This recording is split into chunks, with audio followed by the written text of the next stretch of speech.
Hai teman-teman semuanya, jadi kembali lagi di video gua.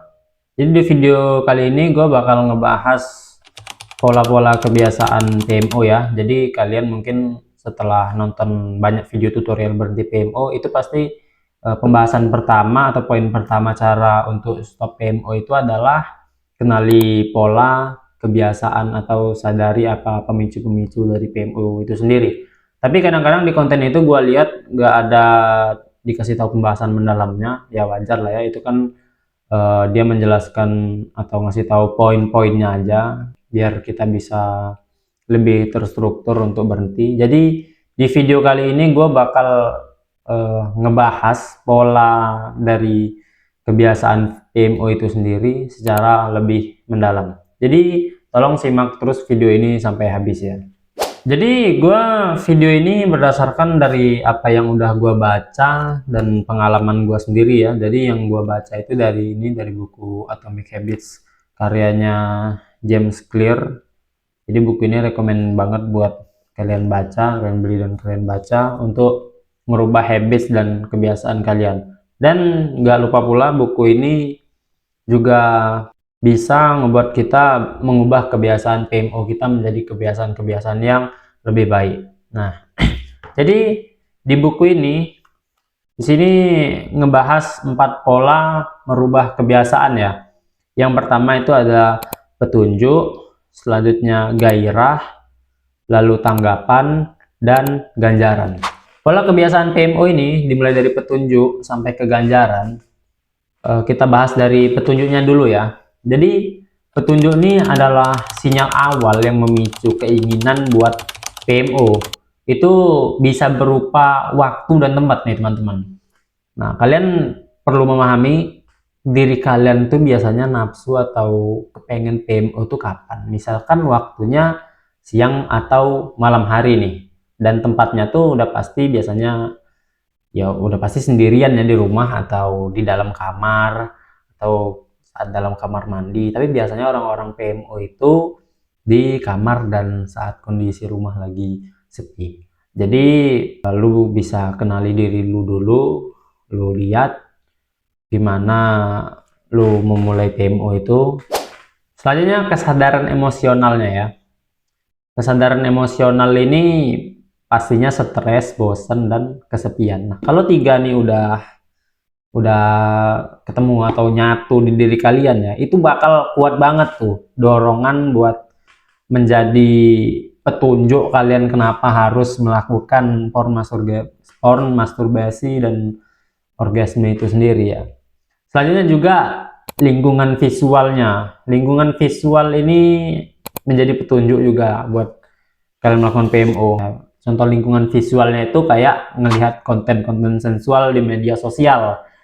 Ya, lu tahu sendiri kan konten sensual tuh konten yang paling laris di media sosial sekarang. Terlebih lagi di TikTok ya, teman-teman.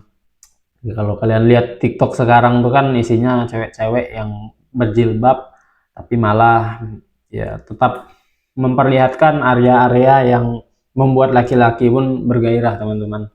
Dan juga quotes-quotes di TikTok sekarang juga banyak yang nggak bermutu ya. Lebih baik kita tuh dengar quotes-quotes yang membangun lah, yang mengubah mindset. Dan biasanya pun di TikTok pun kalau quotes yang kayak gitu pun nggak bisa kita terlalu mentah-mentah. Apalagi ada quotes-quotes kata-kata yang mengandung unsur sensual banget gitu, yang memancing gairah. Kayak ya udah mulai buka aib juga kan orang-orang di TikTok nih kan, dari komentarnya kita bisa ngeliat. Dan itu bisa jadi pemicu atau petunjuk awal kenapa kamu bakal ngelakuin PMO itu sendiri, teman-teman. Soalnya kebiasaan lainnya tuh kayak scroll HP sebelum tidur ya. Udah scroll HP sebelum tidur, yang di scroll pun konten-konten sensual. Nah, itu sangat mendukung sekali pola pertama ini untuk menjadi petunjuk kalian untuk melakukan kebiasaan PMO itu sendiri, teman-teman. Nah, kenapa ini kuat banget pengaruhnya? Ya, karena otak kita itu menghubungkan situasi ini dengan pengalaman menyenangkan dari PMO yang sebelumnya, teman-teman. Jadinya otak kita bakal sangat memahami pola ini.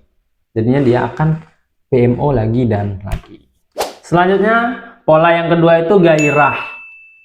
Gairah atau bahasa Inggrisnya craving ya, teman-teman. Jadi petunjuk itu tadi memunculkan hasrat dan gairah, teman-teman. Nah, gairahnya ini ingin lepas dari tekanan. Kayak yang tadi gua bilang kan, itu bisa kalau udah stres, bosan dan kesepian, jadi lu pengen ngelepas perasaan itu dan lu melepaskannya dengan sensasi PMO atau sensasi seksual. Terus lu ingin pelampiasan cepat tanpa usaha yang besar. Usaha yang besar kayak berolahraga atau membaca buku. Lu pengen yang cepat banget ngasilin dopamin atau kesenangan, yaitu dengan cara ber-PMO ria di kamar sendirian. Terus ini yang bikin lu ingin tenang setelah hari yang berat. Ketenangan yang didapat dengan cepat dari kebiasaan PMO itu, yaitu memang ampuh untuk ngebuat lu tenang. Tapi teman-teman, itu bukanlah ketenangan yang nyata, itu bukan ketenangan sejati. Besok pagi, ya udah pasti kita akan menyesali perbuatan kita malam tadi, perbuatan PMO kita. Dan itu pastinya akan berulang-ulang dan membuat rasa bersalah yang sangat cepat, rasa bersalah yang sangat besar. Jadi craving ini bukan pingin pornografinya ya, tapi ini ingin perasaan setelah pornografi itu. Perasaan itu adalah perasaan tenang, lega, puas. Ini yang bikin kita ngerasa butuh PMO, padahal hanya butuh pelarian doang. Adalah pelarian, nggak harus ke PMO juga. Tapi kenapa PMO? Karena PMO itu ngasih dopamin yang cepat dan meledak banget di otak. Sensasinya itu besar banget. Jadi itu yang ngebuat kecanduan. Kalau ada yang cepat, ngapa yang lambat gitu kata otak kan? Padahal kenyataannya, ya otak kita sudah termanipulasi, teman-teman. Kenyataannya itu nggak ngasih kita kesenangan yang luar biasa kan? Selanjutnya, pola yang ketiga itu pola tanggapan ya. Pola tanggapan ini tindakan untuk memuaskan craving itu atau gairah itu tadi. Ya lu udah tahu lah ya tanggapannya apa. Pastinya cari konten, bermasturbasi dan orgasme, PMO. Kalau udah sering dilakuin, ini jadi respon otomatis. Otak udah bikin jalur cepat loh untuk ke sana. Inilah yang disebut dalam buku Atomic Habits nih, yaitu habit loop. Selanjutnya pola yang terakhir yaitu ganjaran atau reward ya. Setelahnya kamu bakal dapat sensasi setelah ngelakuin PMO tadi. Sensasinya apa? Ya udah dibahas di video sebelumnya ya. Sensasinya adalah dopamin yang naik signifikan, yang membanjiri otak kita. Seneng sesaat doang. Tapi kemudian semua ini cuma bikin lu lemas, malu sama diri sendiri, jijik dan hampa, teman-teman. Tapi otak tetap mengingat bagian senangnya doang, bukan penyesalan setelah lu ngelakuin PMO itu sendiri. Cepat. Itulah teman-teman, kenapa PMO terasa susah banget buat dihentikan.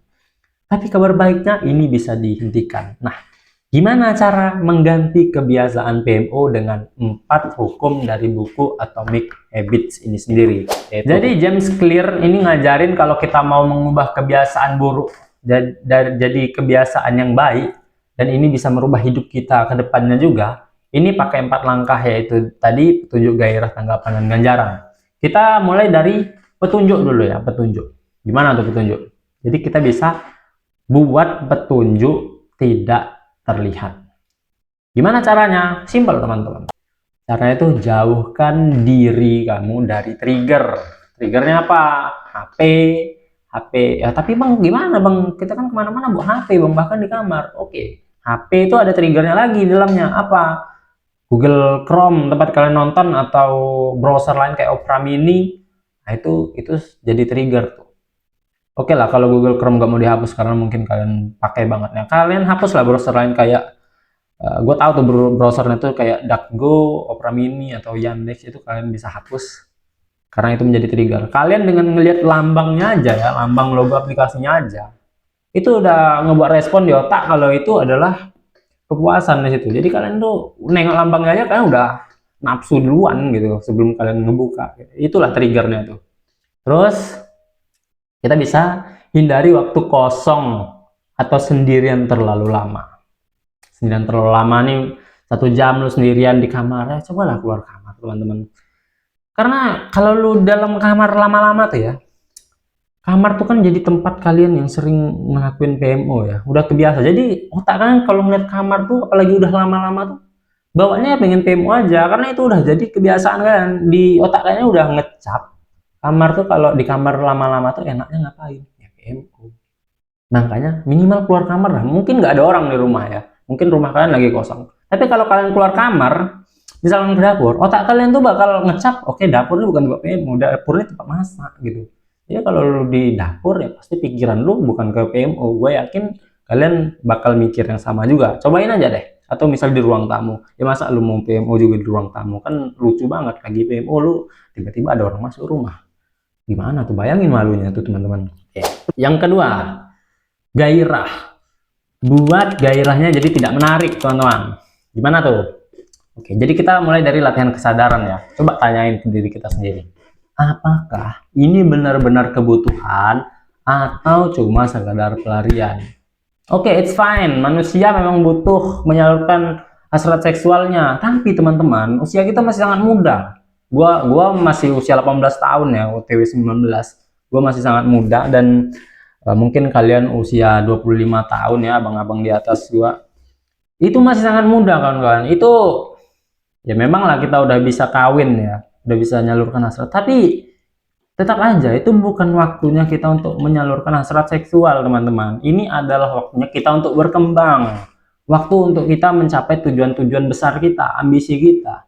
Bayangin, lu udah puas duluan sebelum lu sukses gitu, apalagi yang mau lu perjuangin. Dan ini bakal sangat menjadi penyesalan ke kalian semua, ke kita semua deh di sini. Bakal jadi penyesalan saat umur kita udah 30 nanti, gak ada pencapaian apa-apa gitu. Kita nggak bisa ngasihin uang yang banyak, kita bisa ngeliat orang-orang di luar udah pada berhasil, kita masih aja megang senjata di kamar. Kan itu sangat merugikan pastinya kan. Jadi tanamin deh mindset kalau PMO itu bukan solusi. PMO itu cuma bikin kita lemes dan tertinggal sangat jauh. Selanjutnya, buat tanggapannya sulit. Ini yang kaidah ketiga atau pola ketiga, itu tanggapan ya. Jadi kita buat tanggapannya jadi sulit. Pasang aplikasi pemblokir. Oke lah, kalau nggak mau pasang aplikasi pemblokir, ya hapus saja aplikasi yang memicunya. Bahkan mau lebih ekstrim, hapus saja TikTok, Instagram, kalian itu hapus saja, nggak apa-apa. Tapi bang, gue mau itu tuh cuman otak lu aja pengen mentoleransi untuk kesenangan-kesenangan instan. Jadi jangan didengerin ya. Tolong tegas sama diri sendiri kawan-kawan. Terus simpan HP di luar kamar sebelum kalian tidur ya. Atau kalau saat kalian sendiri di kamar, taruh HP lu di atas kulkas, depan TV atau di mana gitu. Tapi bang, bosan bang. Ya kita harus telan kebosanan itu teman-teman. Memang dopamin kita lagi nggak stabil. Gua ngerasain sendiri dopamin lagi nggak stabil. Tapi saat kita ngerasa ketidakstabilan itulah, itu sebenarnya peningkatan kita untuk menjadi cowok pria sejati yang lebih kuat teman-teman. Selanjutnya ganti reaksi otomatis. Pas tergoda langsung keluar dari kamar. Biasanya kan kalau langsung tergoda tuh kita langsung buka Google ya, atau kita cari video terbaru ya.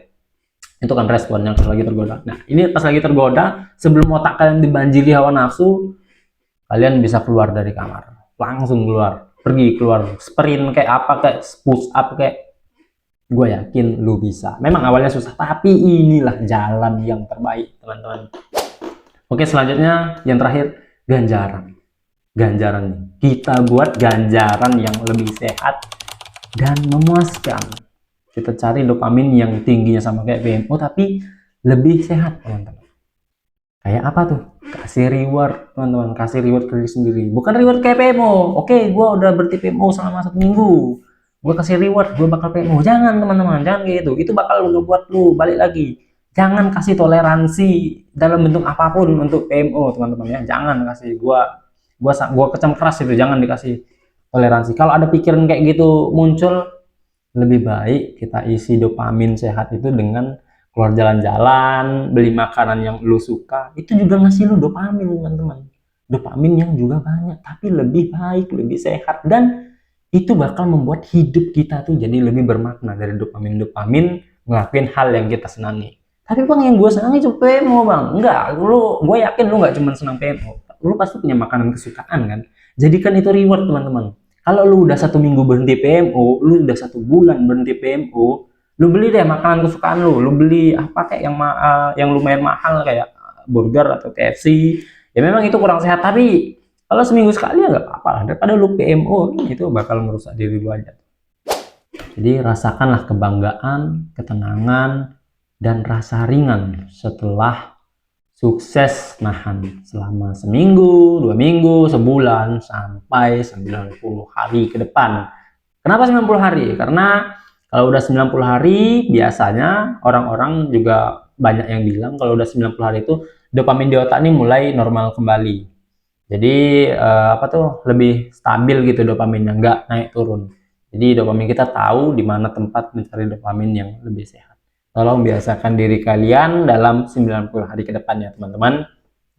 Jadi kesimpulannya, PMO ini jadi kebiasaan karena otak kita udah hafal banget sama polanya teman-teman.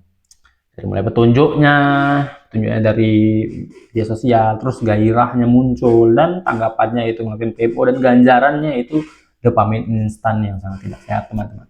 Tapi dengan prinsip-prinsip dari buku Atomic Habits yang gue baca, kamu bisa membongkar pola itu dengan ganti kebiasaan lama dengan kebiasaan yang lebih baru dan yang lebih sehat. Ini bahkan bikin kamu jauh lebih kuat secara mental dan spiritual teman-teman. Dan yang pastinya juga hidup kita akan jauh lebih bermakna setelah kita bisa keluar dari kecanduan PMO yang akan merusak masa depan kita nih teman-teman.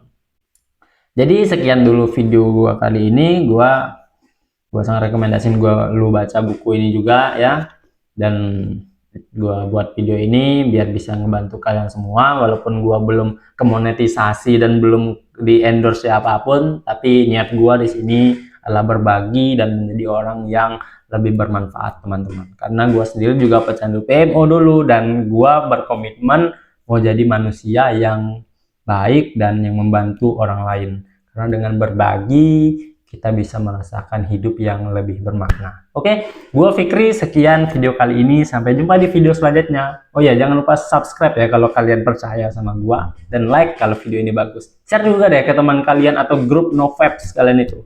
Gue yakin mereka juga akan merasa terbantu dengan effort-effort yang kalian berikan. Sampai jumpa di video selanjutnya. Assalamualaikum warahmatullahi wabarakatuh.